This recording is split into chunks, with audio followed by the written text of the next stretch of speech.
Bonjour et bienvenue au Téléséminaire international des IREM de juin 2024. Nous sommes le vendredi 7 juin et donc nous avons le plaisir d'accueillir Mangarika, qui est maître de conférences assimilé, formateur à la retraite au département de mathématiques de la Faculté des sciences et technologies de l'éducation et de la formation, le FASTEF, à l'université Cheikh Anta Diop de Dakar, au Sénégal, et il va nous parler de l'environnement bilingue, le projet Élan.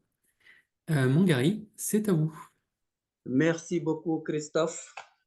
Merci de l'honneur que vous me faites de m'écouter pour vous présenter ce projet Élan dans lequel je travaille depuis bientôt une dizaine d'années.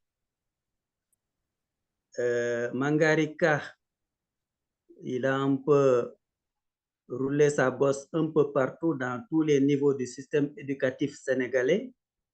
J'ai commencé par être un instituteur, un maître des écoles, ensuite professeur de collège, professeur de lycée, inspecteur de l'enseignement primaire et maître de conférence à l'université.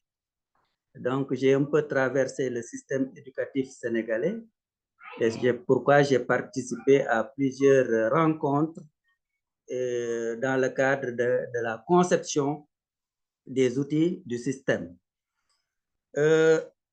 Après cette brève présentation, donc le projet Élan.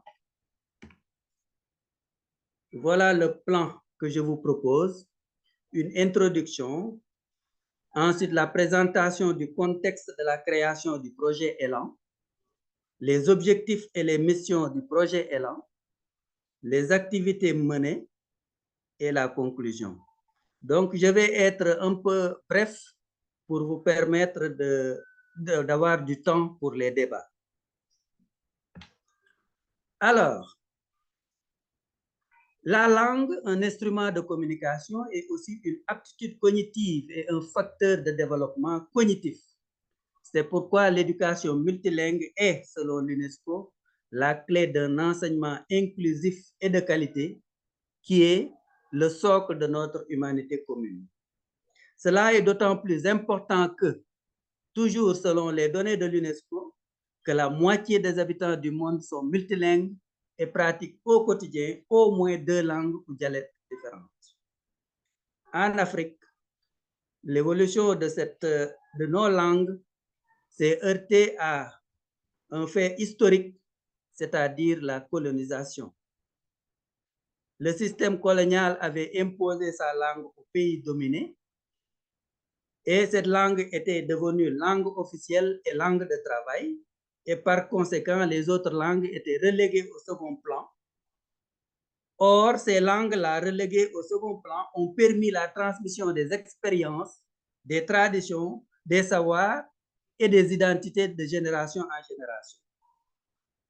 Alors, aussi, il y a un autre problème au niveau des pays africains, c'est les défis du sous-développement et ensuite la nécessité pour ces pays de prendre leur destin en main parce qu'ils se sont rendus compte que personne ne va développer leur pays à leur place. Il faut que les Africains eux-mêmes s'investissent pour développer eux-mêmes leur pays. Alors, de ce fait, il s'est avéré nécessaire que tous et chacun participent à cet effort de développement-là. Et cela ne peut passer que par l'éducation des enfants dans leur langue maternelle. Autrement dit, les enfants doivent apprendre dans les langues pour être mieux outillés, c'est-à-dire dans leur langue. En effet, les performances des élèves des pays africains étaient en deçà des normes établies au niveau international. Et cela a été prouvé par les évaluations nationales, les compositions, les examens et les évaluations internationales comme le PASEC.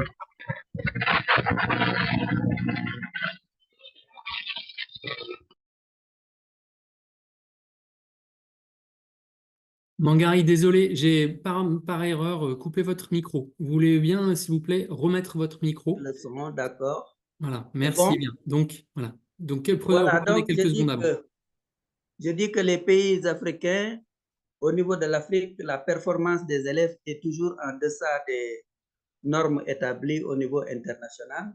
Cela est prouvé par la faible qualité de performance des évaluations au niveau des évaluations nationales, les compositions, les examens nationaux. Et ensuite, au niveau international, comme le PASEC et PISA, nos pays se sont toujours mal classés. Et surtout au niveau des disciplines fondamentales comme le français et les mathématiques. Alors, afin d'impulser le pluralisme linguistique et l'enseignement plurilingue, à sa 20e conférence en 1999, l'UNESCO a pris une résolution recommandant la mise en œuvre d'une politique linguistique fondée sur le pluralisme linguistique. Dans le même sillage, l'année 2019 a été proclamée Année internationale des langues autochtones par l'Assemblée générale des Nations unies. Depuis lors, les États africains, appuyés par des ONG et des organismes internationaux, sont à pied d'œuvre pour la mise en œuvre de l'enseignement dans les langues locales. Parmi ces organisations, le projet École et langues nationales en Afrique que nous nous proposons de vous présenter dans cet exposé figure en bonne place. Alors, le contexte de création du projet est là. Depuis 70 ans, la communauté internationale fait un plaidoyer pour un enseignement plurilingue impliquant les langues maternelles pour la réalisation d'une éducation inclusive de qualité. Vous savez que si les enfants apprennent dans leur langue, une fois en dehors de l'école, ils pourront réinvestir ce qu'ils ont appris à l'école au niveau de la communauté. Mais s'ils apprennent dans une langue étrangère qui n'est parlée qu'au niveau de l'école, donc dès qu'ils quittent l'école, presque ils ne savent pas transférer les acquis de l'école au niveau de la communauté. Donc l'apprentissage dans les langues permettra aux élèves une éducation inclusive, mais aussi une éducation de qualité. Donc, je reviendrai sur la qualité. Un autre événement international, c'est la conférence de Jomtien de Thaïlande qui déclarait et demandait une éducation pour tous de qualité à tous les êtres humains. Donc, à la conférence de la déclaration de la conférence de Jomtien, recommandait une éducation pour tous à tous les individus. Ensuite, ça c'était programmé pour 10 ans, donc on devait l'évaluer en 2020 à Dakar. Et l'évaluation a montré qu'effectivement, il y avait un accroissement de l'accès à l'éducation. Il y avait une meilleure gestion des systèmes éducatifs, mais la qualité n'était pas au rendez-vous. Donc, à partir de Dakar, la recommandation était un enseignement pour tous de qualité. Ensuite, il y a aussi les objectifs du développement durable ODD 4 de l'agenda 2030, alors qui demande un enseignement de qualité passant par l'apprentissage dans les langues maternelles ou dans les langues premières des enfants. Il y a aussi comme initiative pour impulser, développer les langues locales, le plan d'action de la décennie des langues autochtones. Ce plan d'action de 2020 à 2032 doit permettre le développement des langues autochtones avec ce que représentent ces langues autochtones au niveau de l'échiquier mondial. Je reviendrai sur cet élément-là. Alors, donc, c'est une évidence que de dire que les enfants apprennent mieux dans la langue qu'ils comprennent. Prenons les données de l'UNESCO. 40% des enfants dans le monde n'apprennent pas dans une langue qu'ils comprennent et qu'ils parlent au niveau du primaire. Dans les pays à revenus intermédiaires et à revenus élevés, non pas là-bas, c'est pas au niveau du primaire, mais 40% des enfants à l'école n'apprennent pas dans une langue qu'ils comprennent et qu'ils parlent. Ça, c'est général. C'est au niveau du primaire maintenant que dans les pays intermédiaires supérieurs et pays à revenus élevés, les enfants qui parlent la langue d'inscription ont 14% de chance de plus de comprendre ce qu'ils lisent et écrivent à la fin du primaire que ceux qui ne la parlent pas. Donc, dans ces pays-là, ceux qui parlent comme la langue d'instruction, ceux qui la comprennent, ont plus de chances de comprendre ce qu'ils lisent et écrivent à la fin du primaire que ceux qui ne parlent pas la langue d'instruction. En France, c'est 28% des Français qui comprennent ce qu'ils lisent, qui ont plus de chances que ceux qui ne comprennent pas plus ce qu'ils lisent. Vous savez que maintenant en France, il y a les émigrés, il y a les réfugiés, il y a d'autres pays qui sont là-bas. Et ces enfants-là, souvent, en arrivant en France, ils ne comprennent pas la langue d'enseignement. Donc, les autres ont 28% de chances sur eux de comprendre ce qu'ils lisent et écrivent. Alors, ces chiffres passent à 60% dans les pays comme l'Iran, la Slovaquie, la Turquie et l'Afrique du Sud. Donc, ceux qui comprennent, ceux qui utilisent la langue d'inscription, ceux qui la parlent, ont 60% de chances de comprendre ce qu'ils lisent et écrivent que ceux qui ne la parlent pas. Ça, c'était pour le primaire. Maintenant, pour le premier cycle du secondaire et dans le monde, 40% de ces enfants-là qui comprennent, 40% ont plus de chances de comprendre ce qu'ils lisent et écrivent que ceux qui ne comprennent, ceux qui ne parlent pas la langue. Donc, pour donner ici l'importance d'étudier dans la langue qu'on comprend. Autre élément, le recours aux langues maternelles contribue aussi à une éducation inclusive et universelle, j'ai un peu expliqué, et l'instauration de la paix et au développement durable. Donc, le fait que toutes les langues soient vivantes, le fait d'apprendre dans sa langue, ça permet à l'individu de s'épanouir et de s'équilibrer et de pouvoir collaborer et échanger, communiquer avec les autres dans le monde. Mais si on est un peu fermé, bloqué, là, ça risque de créer des conflits au niveau national et international. Donc, pour dire que c'est un facteur de paix et de développement durable, le fait de parler plusieurs langues. Et ensuite, la réalité est qu'avec le village planétaire que constitue ce monde-là, les gens bougent. Donc, plus on parle de langue, plus on a de chances de s'adapter dans les sociétés actuelles. Même ce contexte de globalisation menace certaines langues, même dans leur existence.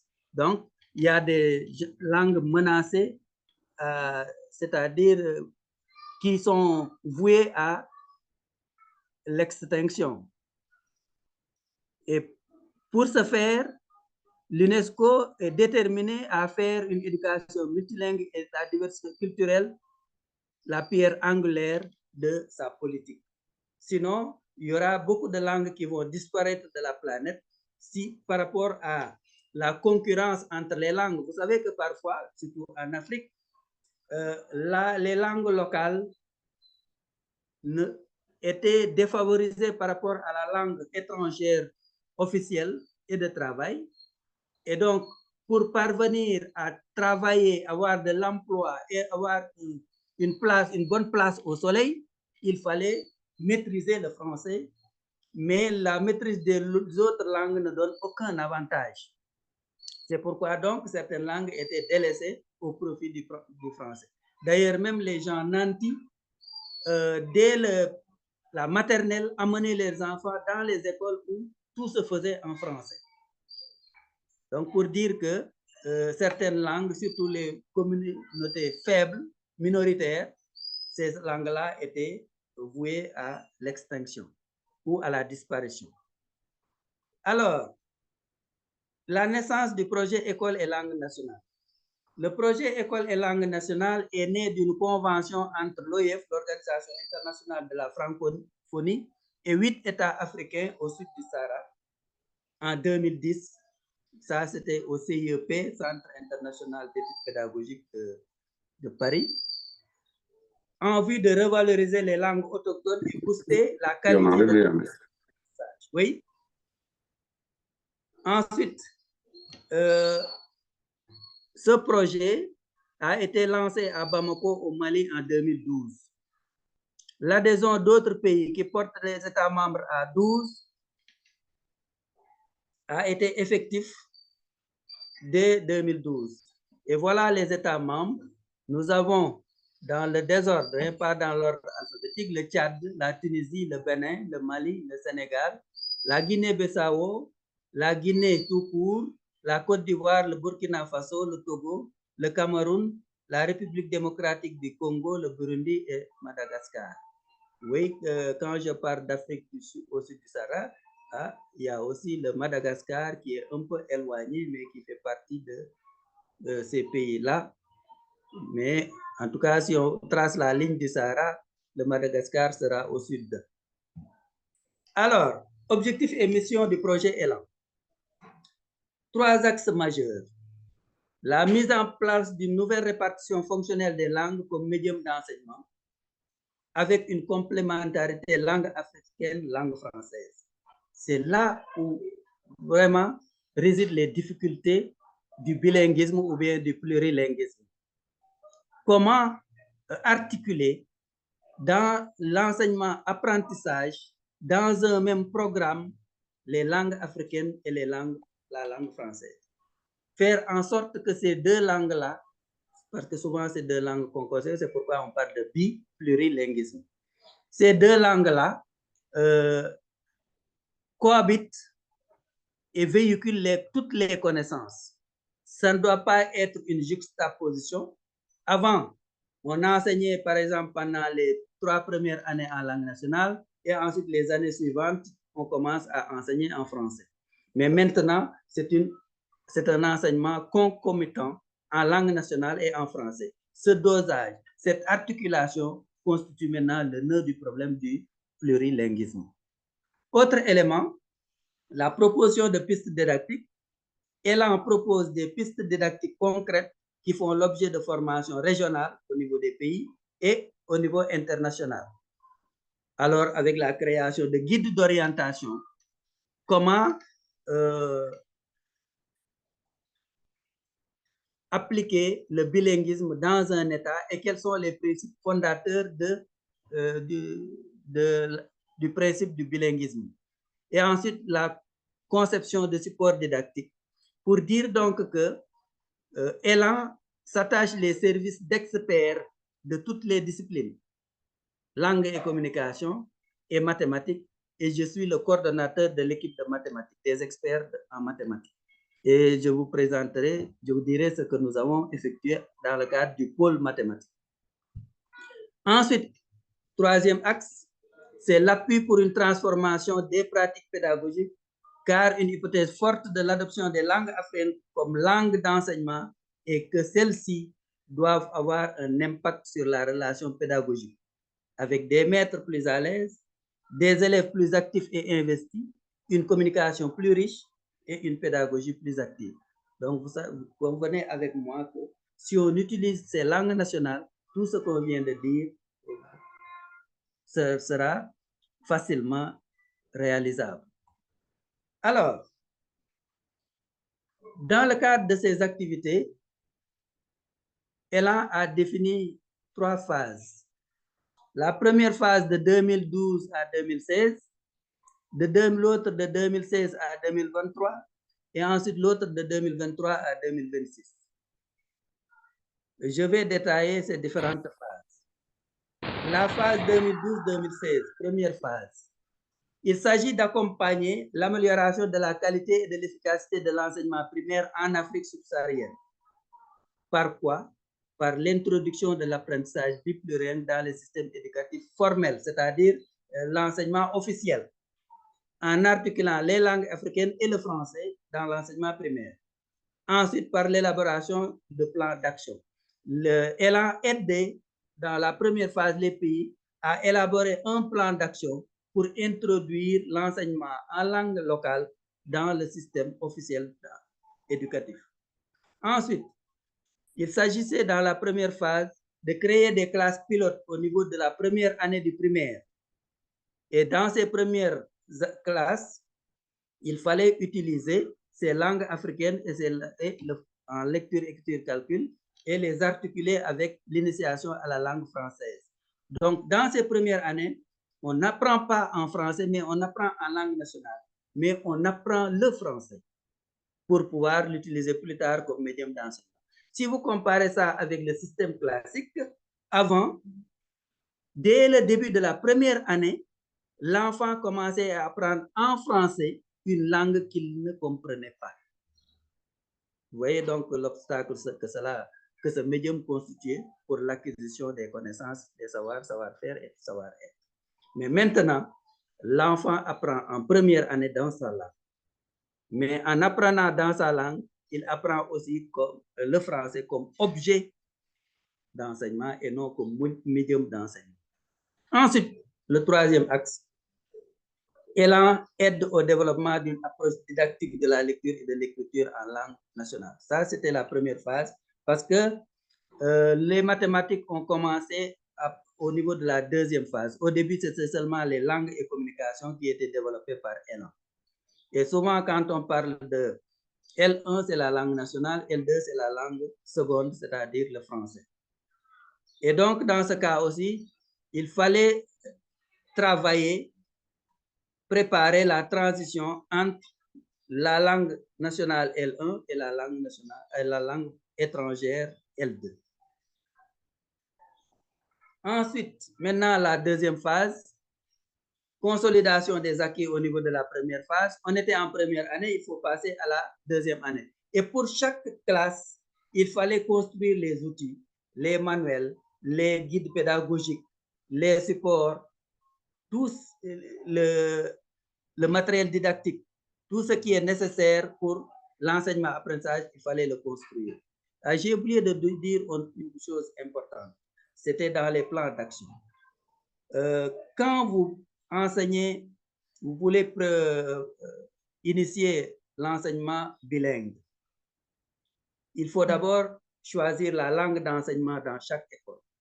Dans la plupart de ces pays, il n'y a pas une langue imposée. Parce que si vous imposez une langue, ça revient au même d'imposer la langue étrangère qui était là. Parce qu'il y a d'autres élèves qui ne vont pas comprendre cette nouvelle langue-là. Même si, par exemple, le Wolof chez nous, c'est une langue, vous l'imposez dans une école, alors qu'il y a d'autres élèves qui parlent d'autres dialectes. Donc, ce Wolof-là sera comme le français, et même le français est meilleur parce que le français est déjà apprêté pour supporter ou véhiculer certaines connaissances. Alors que nos langues qui étaient orales ne sont pas encore apprêtées, finalisées pour supporter les enseignements apprentis, surtout les enseignements scientifiques. Donc, c'est ça le travail des experts qui accompagnent ces pays.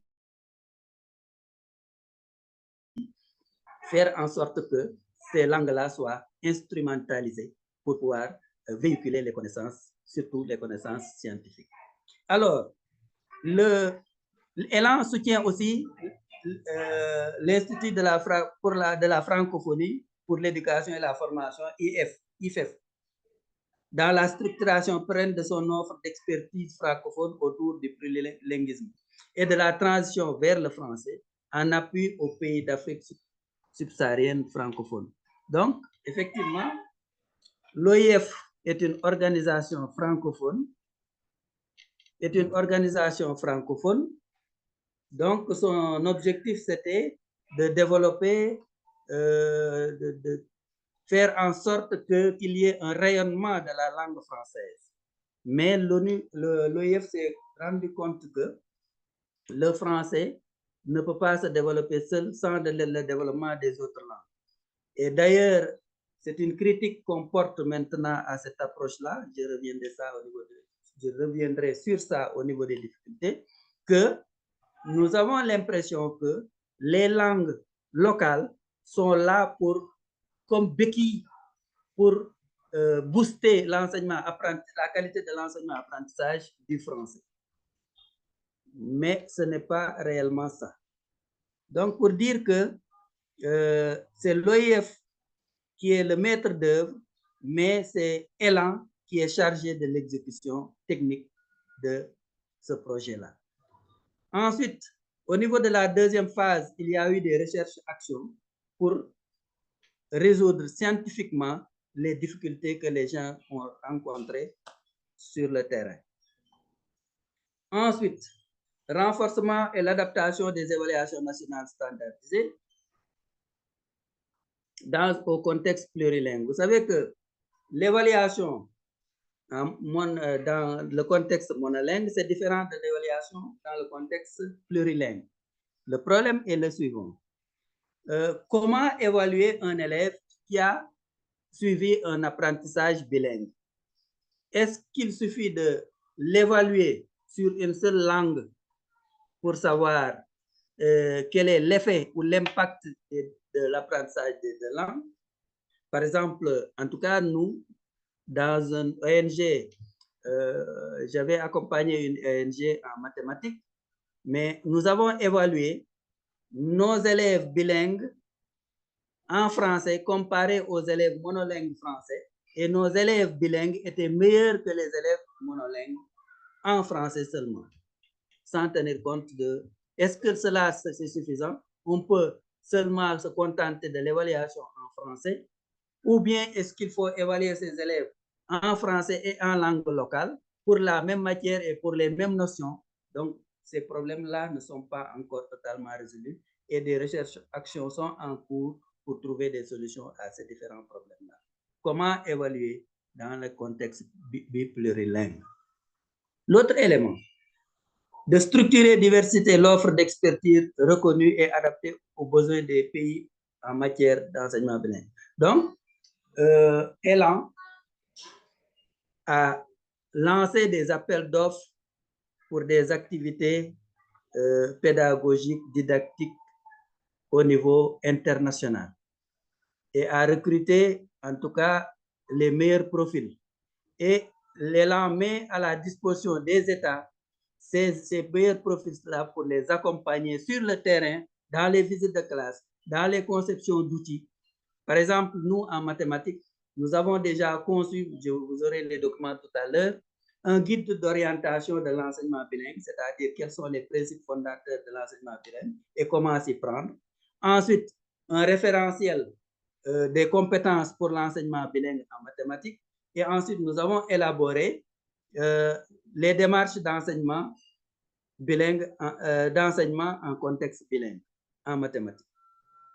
Donc, c'est des experts au niveau mondial, international, qui sont mis à la disposition des États.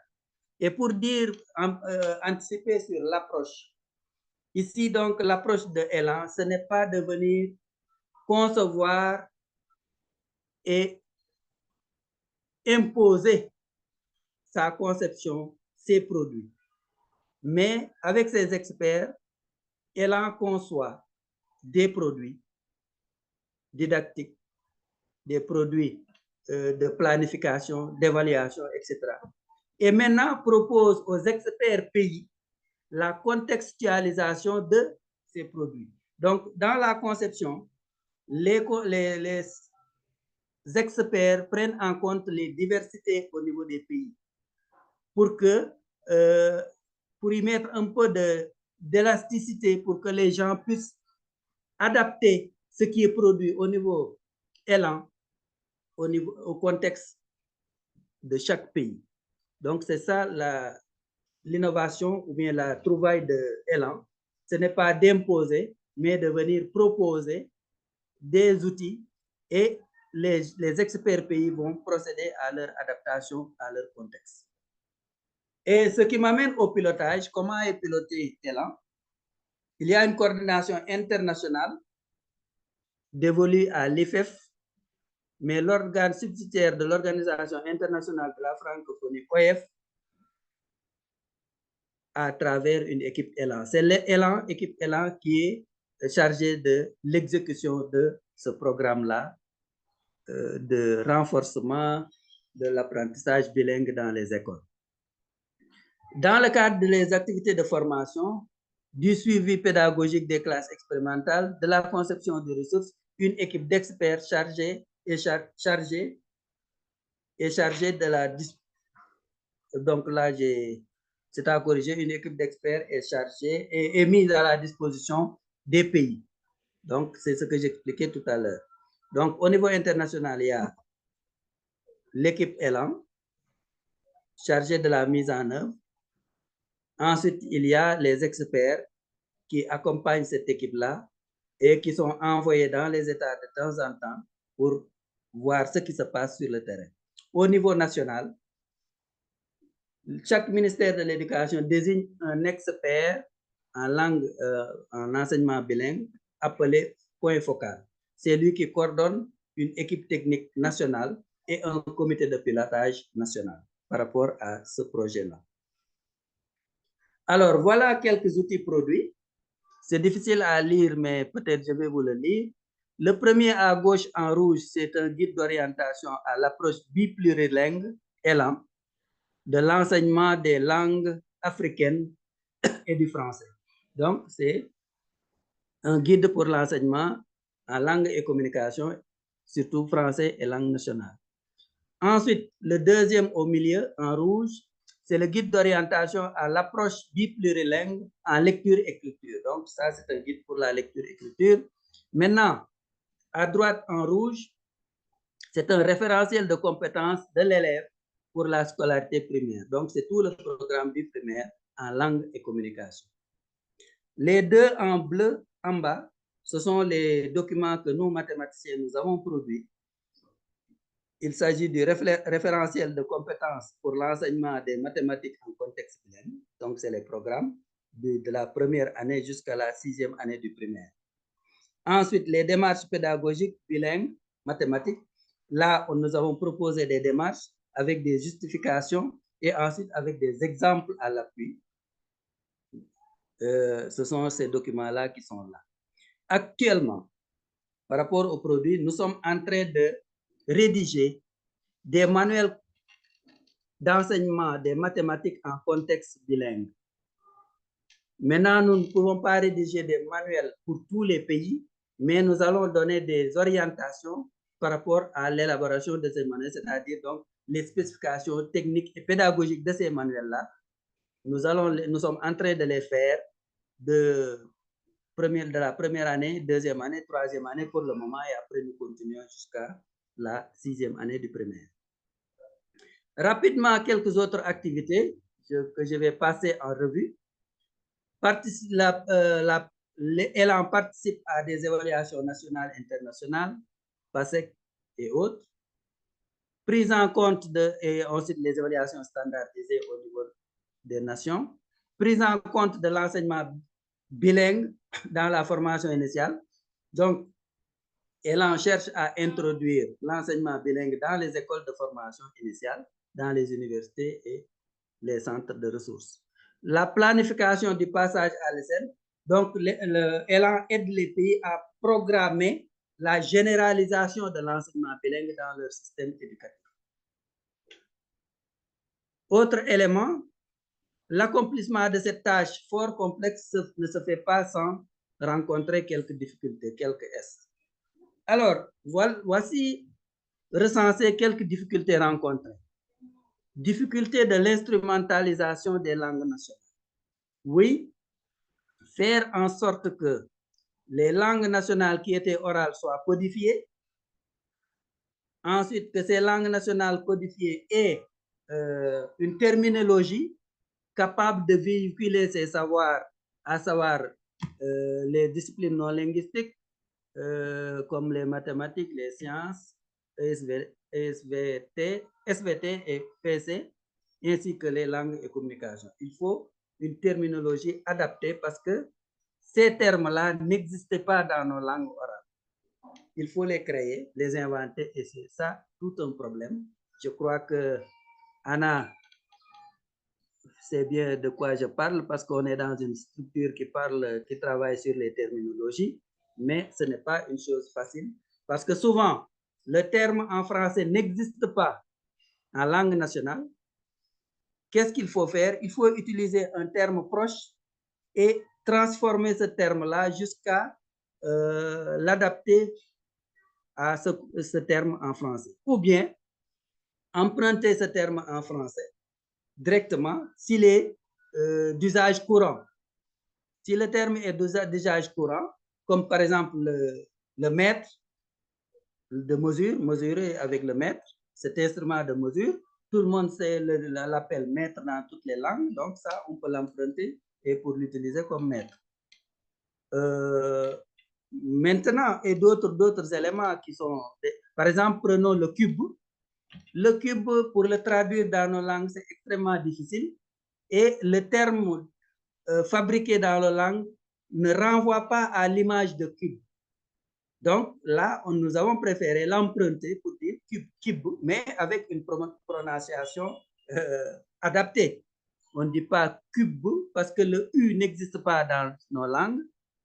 À la place de I, on utilise I, le kib. Donc, on parle de kib. Voilà quelques difficultés au niveau, mais aussi des expressions qui existent dans la science, par exemple, parce que moi, je travaille en science seulement, et qui n'existent pas du tout en langue nationale. C'est-à-dire, par exemple, prenez père, impair. En langue nationale, c'est impair qui existe et on déduit d'impair le père. En français, c'est père qui existe et on déduit impair de père.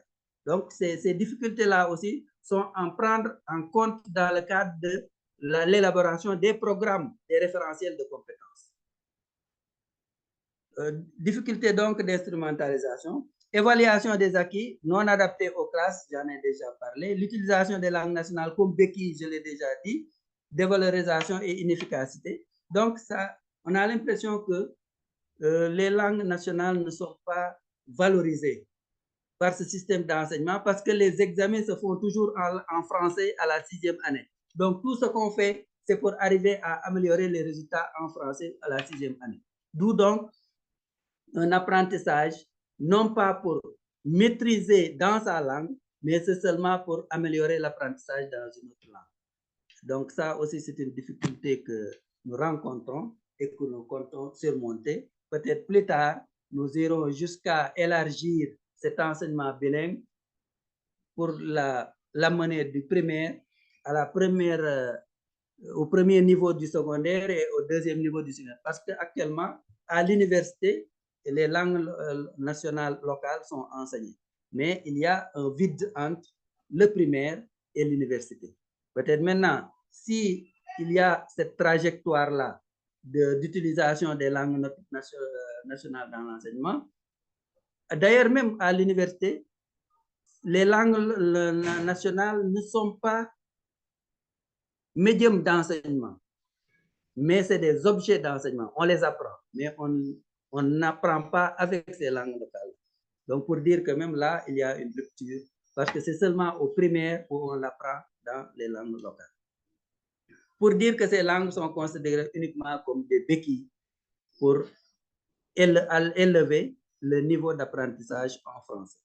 Et aussi, il y a la faible mobilisation sociale en faveur de l'enseignement bilingue. Cela se justifie dans la mesure où l'apprentissage en langue nationale, en plus d'améliorer, comme on dit, la qualité des apprentissages, ne donne aucun avantage aux apprenants. Pas de diplôme, ça n'ouvre pas à des emplois salariés. Et même, c'est pour la raison pour laquelle la population n'a pas confiance en ce système d'apprentissage, pour dire que ça retarde les enfants parce que ce qui est important, c'est maîtriser vite le français pour aller travailler. Donc, il n'y a pas cet engagement, cet engouement-là pour l'apprentissage dans les langues locales. Alors, vous me permettrez de conclure cette partie présentation du projet Élan. J'ai déjà, si vous voulez les détails, j'ai déjà fait une présentation à l'école EMF, dernière EMF, j'ai fait une présentation. Ensuite, j'ai fait une présentation de projet Élan, c'est-à-dire nos travaux en mathématiques à Plurimat. Donc, je peux vous envoyer ces deux présentations-là pour entrer dans les détails par rapport à ce que nous avons fait en mathématiques. Maintenant, pour conclure, je dirais que l'éducation multilingue recèle un potentiel énorme en termes d'amélioration de la qualité des enseignements et apprentissages, de développement du multilinguisme et de la culture de la paix au niveau mondial. Ainsi, elle doit faire partie des outils mobilisés pour faire face à la crise de l'éducation et à la pauvreté des apprentissages dans le monde et en Afrique en particulier. Dès lors, elle mérite un engagement ferme et une solide volonté politique des décideurs, une large mobilisation sociale de la population en vue de créer des synergies nécessaires pour la réalisation d'une éducation de qualité pour tous et de préserver la diversité linguistique. Donc, je dis que depuis 70 ans, comme je l'ai dit, on est en mouvement pour l'instauration d'une éducation bilingue dans les écoles. Mais jusqu'à ce jour, aucun pays n'a encore généralisé cela. Pour dire que donc, il y a un problème d'absence de volonté politique, d'absence d'engagement de la population et d'absence de faiblesse de la mobilisation sociale. Et ces éléments-là méritent d'être renforcés si on veut arriver au résultat escompté. Je vous remercie de votre attention. Merci beaucoup, Mangari, pour cet exposé très intéressant. C'était vraiment un projet très, très impressionnant, je trouve. Donc, on comprend bien la complexité de ce projet. Est-ce qu'il y a des questions, s'il vous plaît? Vous êtes invité à les poser dans le chat ou à mettre votre micro.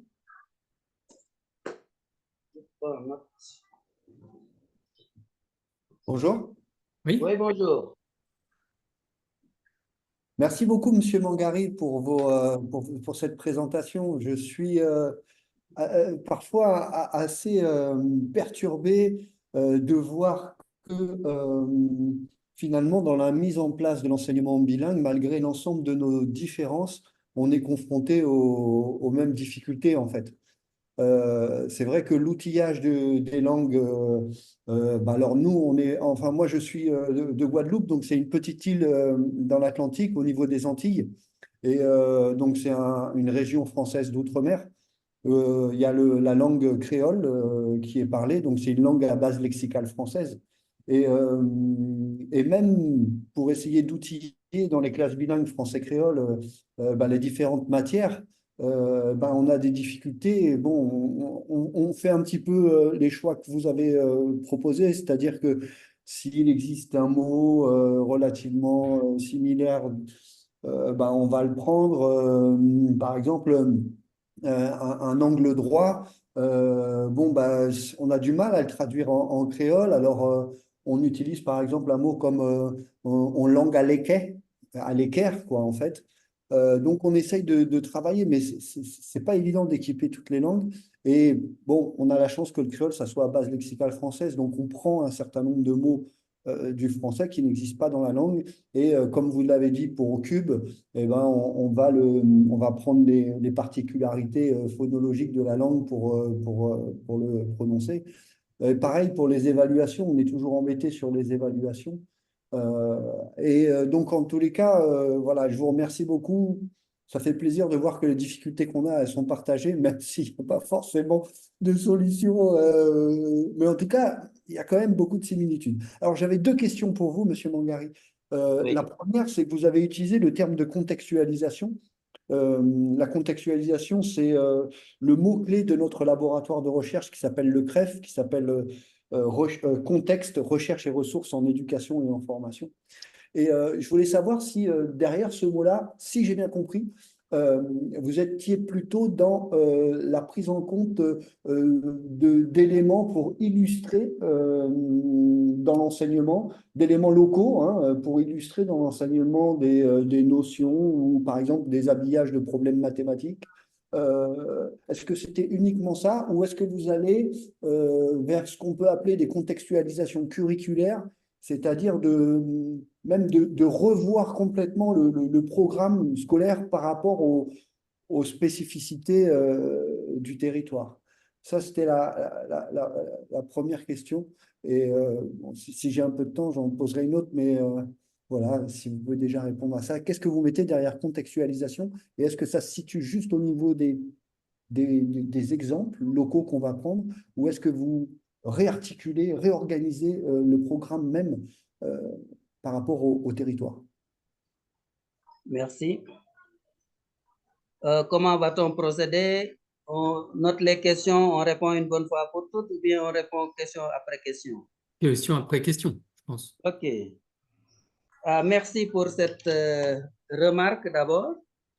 Les similitudes des problèmes rencontrés, et surtout au niveau de la terminologie, la tendance est souvent de décrire l'objet, le concept, alors que le terme scientifique, le concept n'est pas une description de l'objet. Donc, notre première erreur, c'était ça, et on a revu notre terminologie pour dire que, par exemple, si vous voulez traduire le rectangle, donc vous allez parler des 4 côtés, vous allez parler des angles droits, vous allez parler des 2 côtés égaux. Donc, c'était presque un paragraphe là, le nom du triangle. Parce qu'on a voulu prendre en compte les éléments qui renvoient à cette figure-là. Alors finalement, donc, on s'est dit, mais là, vraiment, c'est à l'encontre même des termes scientifiques. Un terme scientifique, c'est une expression économique qui renvoie à quelque chose. Ce qui maintenant clarifie le contexte, le concept, c'est la définition qu'on va donner. Vous savez, c'est les signes arbitraires. Ce que j'appelle un cube, j'aurais dû l'appeler autrement. L'essentiel, c'est que je lui donne une définition internationalement acceptée. Donc ça, c'était notre première difficulté et que nous avons surmonté compte tenu même de l'expérimentation, parce que nous avons, j'ai dit dans mon exposé que beaucoup d'ONG ont expérimenté l'enseignement bilingue et on a eu beaucoup d'expérience depuis les années 2000 jusqu'à maintenant. On a chaque fois expérimenté, mais dans certaines localités, dans certaines classes, pour certaines langues, et l'État ne s'était pas encore impliqué dans cet enseignement biplurilingue. Donc, pour dire que c'est maintenant au Sénégal que l'État a commencé à vouloir généraliser cela à partir de l'année prochaine, mais par une généralisation progressive. On ouvre quelques classes de première année, on les gère avec les outils, on améliore les outils. L'année suivante, on passe à toutes les classes de la première année et ensuite on ouvre ce qui était en première année passe en deuxième année. Troisième année, généralisation, première année, deuxième année, et ce qui était en deuxième année passe à ainsi de suite.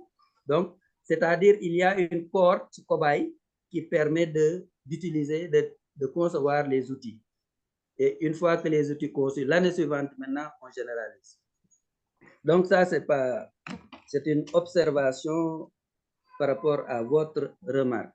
Maintenant, quand je parle de contextualisation, par exemple, si Elan propose un programme pour l'école primaire, ce programme n'est pas à appliquer dans tous les pays parce que tous les pays n'ont pas les mêmes réalités. D'ailleurs, j'ai travaillé dans une collection en Côte d'Ivoire avec la librairie Ebourni à l'adaptation des manuels de Césamat au programme africain. Alors, nous étions 8 pays africains en Côte d'Ivoire. Chacun a présenté son système éducatif. Chacun a présenté son programme au niveau du premier cycle du secondaire, les 4 années après le primaire. Mais ce qu'on a constaté, c'est que globalement, c'est les mêmes programmes dans tous les États. De la première année de ce cycle à la 4e année de ce cycle, globalement, c'est le même. Mais on retrouve des notions qui sont vues en première année dans un pays et que notre pays voit en 2e ou en 3e année. Mais au finish, les élèves acquièrent les mêmes connaissances. C'est le même programme. Mais de toutes les façons, il y avait le HPM, Harmonisation des programmes de mathématiques en Afrique. Vous savez que les pays africains sont très frileux par rapport à leur autonomie.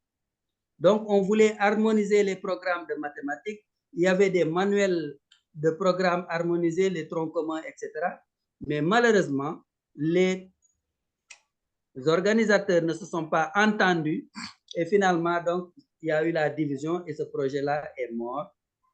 Pour dire que chacun tient à sa spécificité locale. Et c'est ça notre malheur au niveau de l'Afrique. C'est pourquoi maintenant, pour ne pas tomber dans ce travers-là, Elan propose un draft, un socle de compétences au pays. Maintenant, je donne un exemple que j'ai vécu.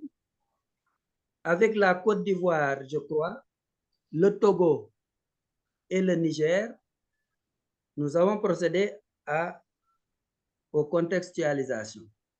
Qu'est-ce que nous avons fait?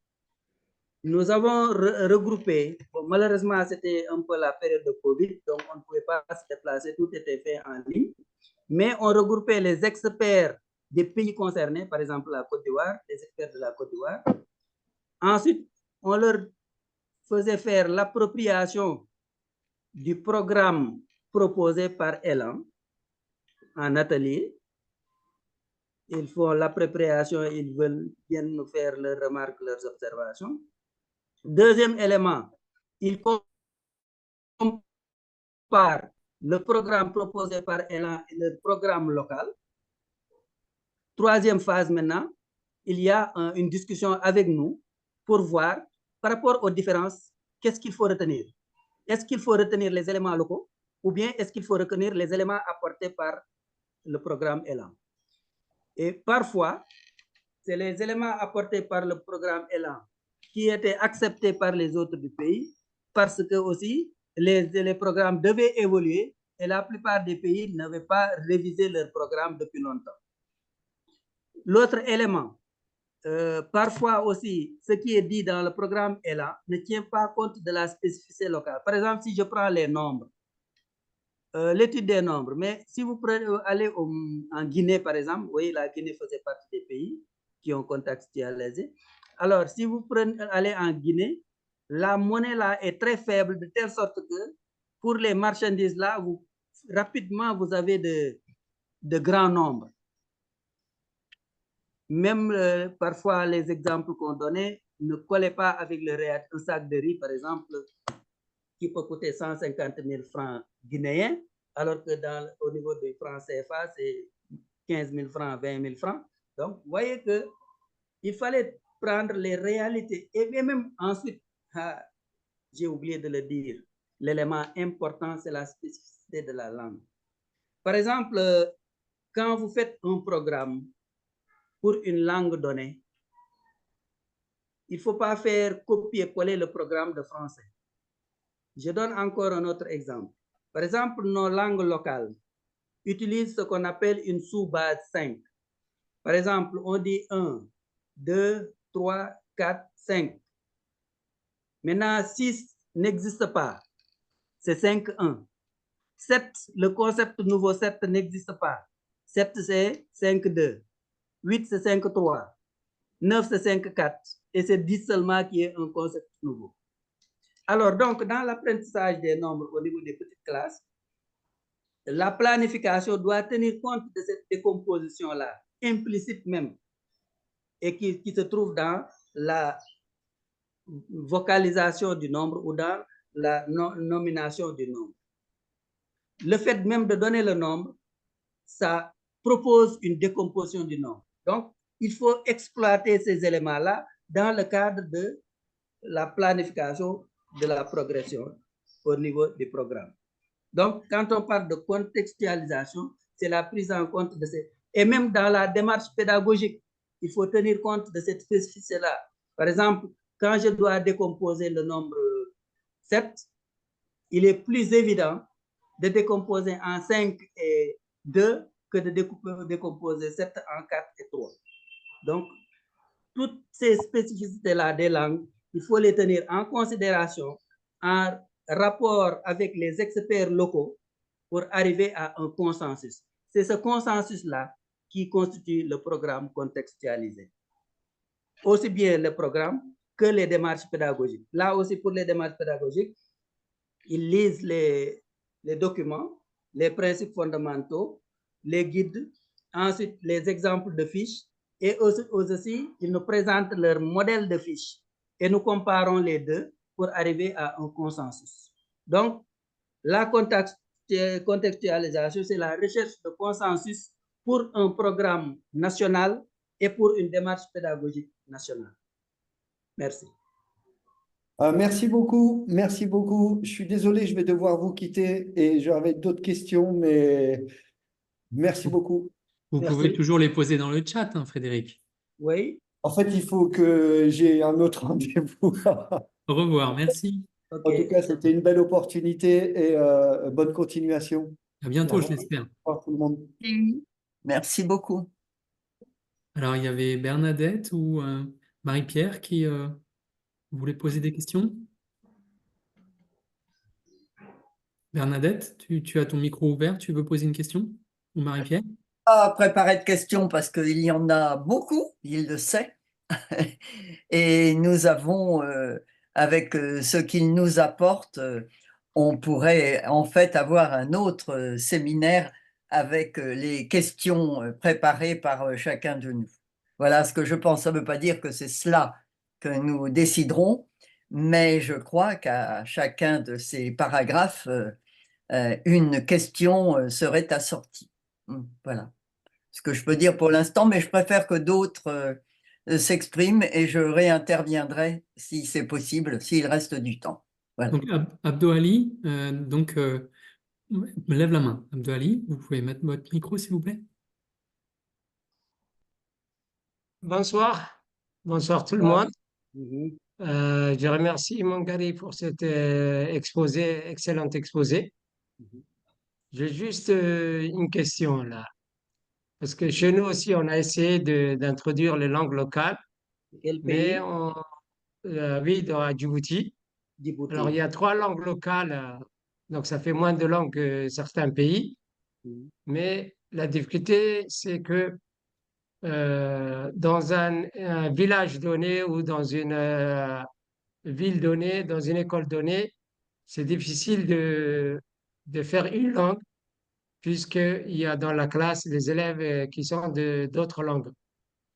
Donc, on a eu des problèmes pour imposer une langue donnée dans une école donnée. Et aussi, c'est que les enseignants aussi, des fois, ne sont pas capables d'enseigner dans chacune des langues du pays. Et surtout, si il faut les faire bouger dans le mouvement des enseignants, ça devient aussi un problème. Donc, tout cela nous a fait qu'on n'a pas pu démarrer chez nous jusqu'à présent. Alors, par rapport à ça, je voulais demander à Mangari comment ils se sont pris pour éviter cela. Merci. Merci beaucoup. Question très embarrassante parce que un problème que nous aussi nous avons rencontré. Alors, je ne dirais pas que nous avons la solution, mais nous avons une idée par rapport à ça. Alors, vous dites que vous avez dans votre programme 3 langues. Nous avons au Sénégal 26 langues codifiées, c'est-à-dire 26 langues reconnues officiellement et qui ont leur écriture, leur grammaire et tout. Et maintenant, chaque langue peut être candidat à un apprentissage dans une école. En quoi faisant?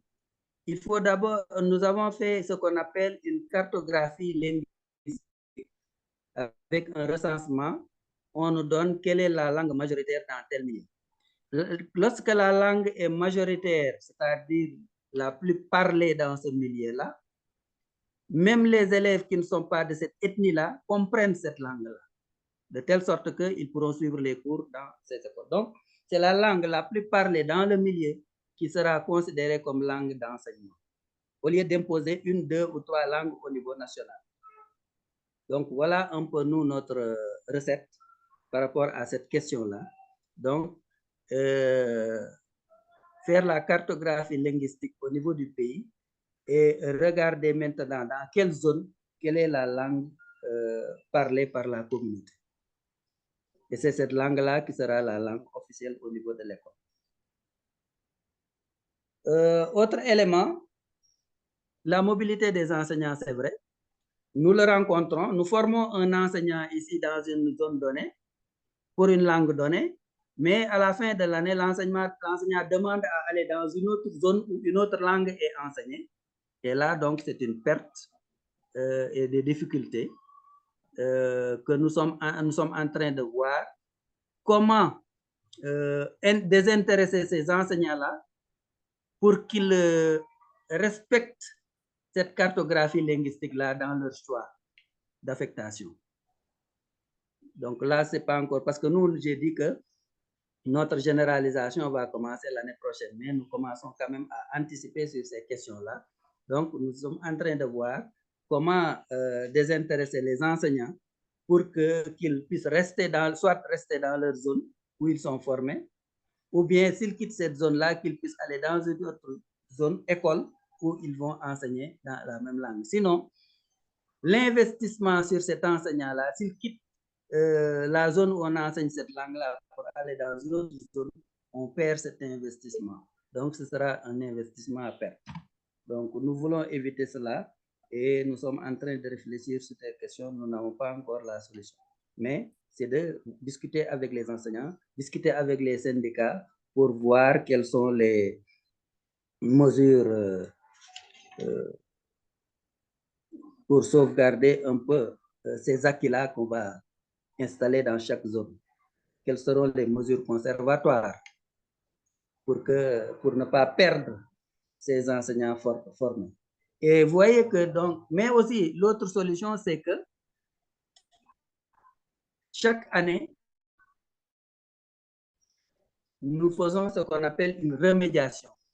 Nous formons encore les enseignants parce qu'il y a des enseignants qui débarquent et qui ne maîtrisent pas la langue d'enseignement, c'est-à-dire qu'ils ne savent pas l'écrire. Donc, nous allons déjà la formation et nous avons formé les nouveaux qui vont arriver. Et ça, c'est programmé chaque année, ce qu'on appelle les séances de remédiation.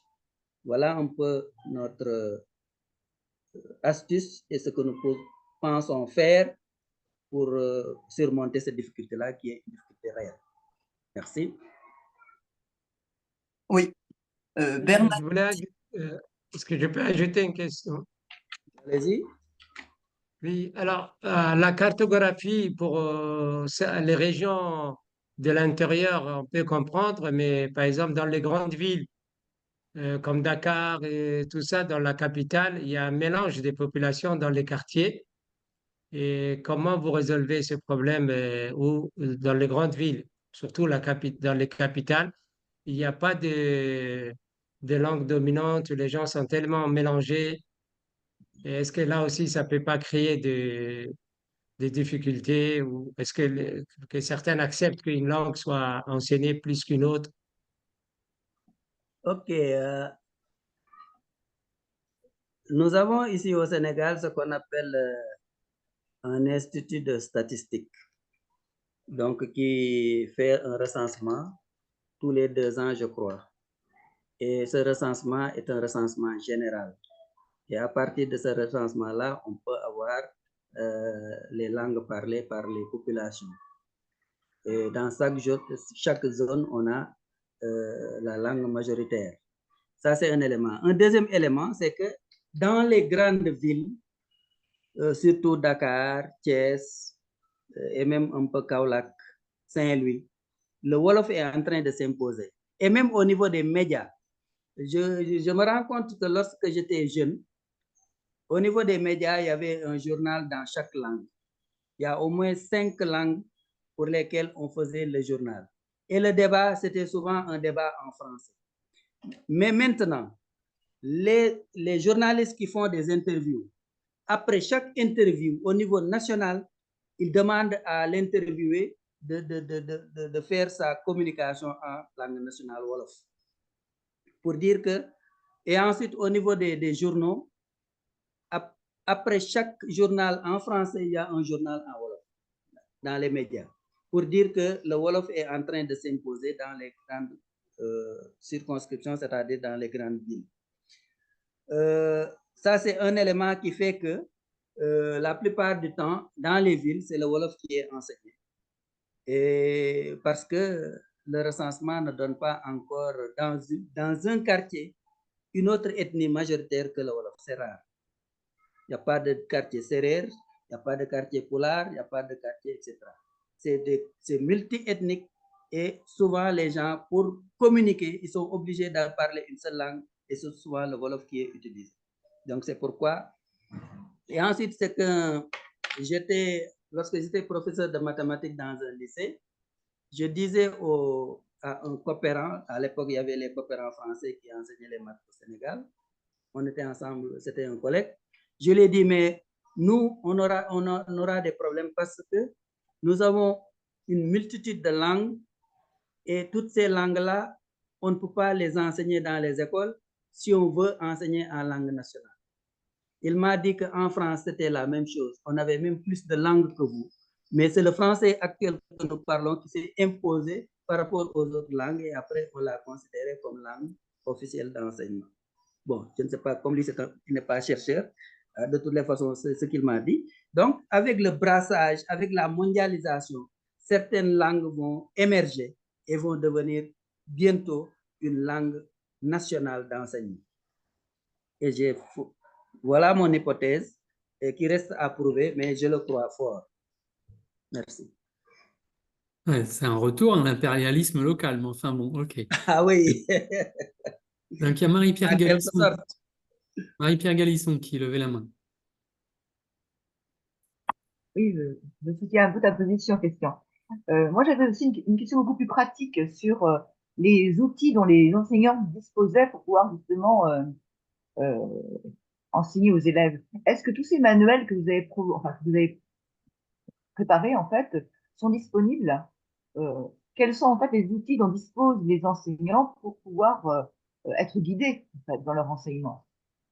À la limite, que ce soit dans une langue autre, s'ils ont un support écrit, ils peuvent quand même faire des choses. Donc, est-ce que tous ces manuels sont à disposition des élèves, des enseignants? Et que deviennent les anciens manuels HPM, en fait? Est-ce qu'ils ont encore un usage? Voilà, c'était un peu ma question. Quel est le sort des anciens manuels et quels sont les manuels utilisés? Voilà. Merci pour cette question. Alors, les manuels utilisés, ce sont les manuels conçus par les experts pays. Actuellement, je vous ai dit que nous voulons commencer l'introduction officielle de l'enseignement en langue nationale à partir de l'année prochaine. Alors, nous sommes actuellement en train d'élaborer un manuel conforme à l'enseignement-apprentissage en contexte bilingue. En langue et communication, c'est déjà fait parce qu'il y avait des projets lecture pour tous qui étaient là et qui travaillaient en langue nationale. Mais c'est la mathématique qui seulement vient de commencer cette année. Nous sommes en train d'élaborer un manuel conforme à l'enseignement-apprentissage en contexte bilingue. C'est-à-dire, nous avons déjà fait un programme bilingue. Et le programme bilingue, c'est qu'est-ce qu'on enseigne en français et à quel moment? Qu'est-ce qu'on enseigne en langue nationale et à quel moment? Ça, c'est séparé. Et maintenant, il y a des cours en français et des cours en langue nationale. Donc, il y aura un manuel en langue nationale et un manuel en français. Bon, effectivement, ce n'est pas le bilinguisme parce qu'en principe, on devait avoir un seul manuel. Mais là, on a préféré séparer les deux manuels. Pour le moment, comme notre prochaine étape, c'est la première année, et en première année, on apprend seulement en langue nationale. Nous sommes en train de concevoir ce manuel-là en langue nationale. D'ailleurs, nous avons fini. Il n'y a que les libraires ou je ne sais pas, ceux qui sont chargés de la reprographie qui sont en train de travailler pour sortir le manuel avant l'ouverture des classes l'année prochaine. Donc, les anciens manuels maintenant en français pour la première année ne seront plus valables parce que les élèves n'apprennent plus en français en première année. Ils apprennent en langue nationale, locale. Maintenant, ceux qui ont élaboré ces manuels peuvent chercher à les traduire en français. D'ailleurs, il y a un projet, PAM, Programme pour l'amélioration de l'enseignement des mathématiques, qui avait déjà créé des ressources, c'est-à-dire un manuel de renforcement des capacités des élèves, c'est-à-dire une partie révision et beaucoup d'exercices. Et c'était fait en français Alors, ils nous ont demandé d'intégrer ces éléments-là dans notre manuel en Wolof, sinon, ils risquent de faire un travail inutile. Effectivement, nous, qui sommes chargés de la rédaction du manuel en langue nationale, nous sommes en train de puiser dans ces différents manuels-là pour qu'au moins l'élève qui se débrouille un peu en français puisse utiliser ces manuels-là. Nous prenons des exercices à ce niveau, nous prenons des résumés de cours à ce niveau pour les insérer dans notre manuel en langue nationale. Et ensuite, comme il y a beaucoup d'argent investi dans l'élaboration de ces matériels didactiques, on ne voulait pas vraiment les jeter à la poubelle. Il fallait qu'on les utilise. Nous sommes en train de faire la synthèse, de piocher un peu partout, vraiment pour faire le manuel en langue nationale. Mais en tenant compte toujours, notre baromètre, c'est la spécificité de la langue locale. Voilà, je ne sais pas si j'ai bien répondu à votre question. Oui, merci beaucoup, en fait. Je trouve ça très intéressant. Vous reprenez un petit peu, finalement, le projet de Salou Touré et le programme HPM, qui consistait un petit peu à harmoniser, enfin, tout en contextualisant. C'est la nouvelle idée, en fait, qui me semble importante de souligner dans votre projet. Voilà. Donc, c'est une belle aventure. Merci beaucoup. Merci. Merci, mais cette contextualisation, elle doit être vraiment extrêmement locale, parce que donc, vous parliez du système Kiner qui est dans de nombreuses langues africaines, mais les Balantés du Sénégal, par exemple, donc jusqu'à Bissau, ils utilisent le système hexanaire, si je ne m'abuse, c'est-à-dire que 7 est égal à 6 plus 1. Et enfin, tout ça, ça fait que c'est fondamentalement différent pour l'apprentissage et l'enseignement de la numération. Oui, même il y a le Mandinka aussi qui utilise des mots nouveaux, comme le français de 1 à 10. Le Bamananke, comment on l'appelle? Le Bambara, là. Ils utilisent des mots nouveaux de 1 à 10. Ils n'utilisent pas le système Kiner. Et là, on va tenir compte de la spécificité de chaque langue pour l'élaboration du manuel dans cette langue et aussi du programme dans cette langue. Bon, j'ai une question. Je ne sais pas si c'est le bon moment. Vas-y Bernadette, c'est le bon moment. Bon. J'ai déjà eu l'occasion de parler avec toi, Mangari, d'un collègue africain, sénégalais, je pense, qui a fait un séjour au Japon et qui a travaillé avec les collègues japonais, en particulier, je crois, sur l'enseignement élémentaire. Est-ce que tu as depuis, moi, je n'ai plus eu de contact avec lui et je pense qu'il s'est inséré au Sénégal.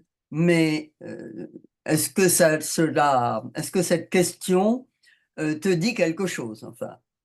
Est-ce que tu vois de qui il s'agit? Et sinon, nous ne prolongerons pas, mais ça peut être un prolongement dans la suite, parce qu'il y a certainement il a fait un séjour au Japon, certainement depuis plus de 6 mois. Je crois que j'avais eu l'occasion de te le signaler. Mais depuis, je ne sais pas ce qu'il est devenu et comment il a pu communiquer, en fait, ses principales questions, en tout cas, issues de son travail au Japon. Voilà. Est-ce que ça te dit quelque chose? Oui, vous parlez de Mamadou Faye, qui est au ministère de Je ne me rappelle pas le prénom, le nom maintenant. Mamadou Faye.